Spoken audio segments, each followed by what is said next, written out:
నేను ద్రోహం చేయట్లేదు, మా ఆయనే కదా ద్రోహి అంట, ఇదిగో నీ గురించి చెబుతున్నాడు ఇను అంటున్నావా? ఒక్కసారి ఆలోచించుకో. నీ భర్తకు కూడా నువ్వు ద్రోహం చేస్తున్నావు. నీ భర్తకు కూడా నువ్వు ద్రోహం చేస్తున్నావు. భర్తను ప్రేమిస్తున్నట్టు నటిస్తున్నావు. నువ్వెప్పుడు నువ్వు కూడా పరాయి పురుషుణ్ణి ఆకర్షించుకొని వాడితో నువ్వు తిరుగుతున్నావే, అది ద్రోహం కాదా? కుటుంబంలో నువ్వు అనుకుంటున్నావు నేనేం చేయట్లేదు, నన్ను ఎవరు చూడలేదని దేవుడు చూస్తున్నాడు, నీకు తెలుసా?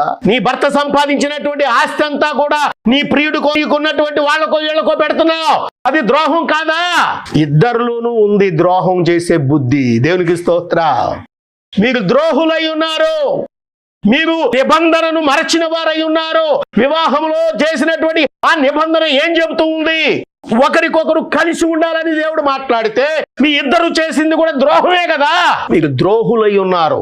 దేవుడు మాట్లాడుతున్నాడు. ప్రియ దేవుని పిల్లలారా, ద్రోహం ఎక్కడి నుంచో